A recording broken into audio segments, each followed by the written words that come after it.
ကဲကြီးဒါဟိုတနေ့ကငါးမှုလုံးကိုတကြက်ကြုံအောင်ကြီးလိုက်တဲ့အလုံးပါပဲဗျဂလုံးနေစပြန်လာတော့သူ့ရဲ့အနီရောင်ဟိတ်တက်တီတွေကစပြလာပြီပေါ့ဗျာဒါကြော်ဟင်းကကြော်ဟင်းပါပဲ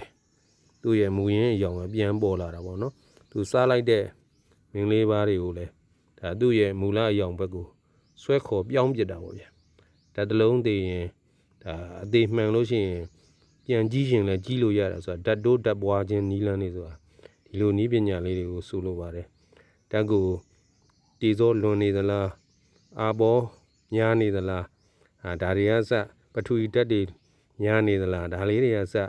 တ်အကဲခတ်တတ်မှဓာတ်ရဲ့တလုံးရဟာဒါပိုင်နိုင်နဲ့တလုံးကောင်းတလုံးကိုကန်ရမှဖြစ်ပါတယ်ဒါလုံးကောင်းတလုံးဓာတ်လုံးကောင်းတလုံးဖြစ်သွားရင်နောက်လုံးတွေကိုအကုန်ဆွဲခေါ်လို့ရပါတယ်ဒါလေးကိုကျွန်တော်သိစေချင်လို့ပြတာဒီအပေါက်လေးကနောက်ကျပိတ်သွားမှာပေါ့ဗျာဒါကြီးတွက်ထားတာသူ့ရဲ့မူလအရောင်ဒီထဲမှာအနီရောင်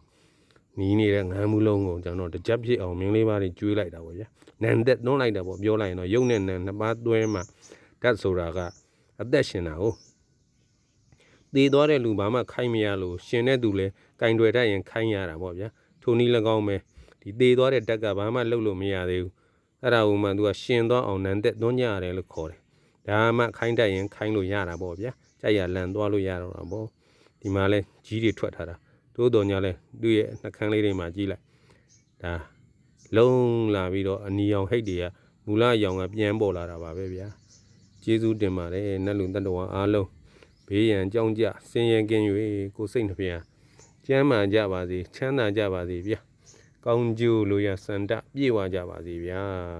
သာဓုသာဓုသာဓုပါဗျာ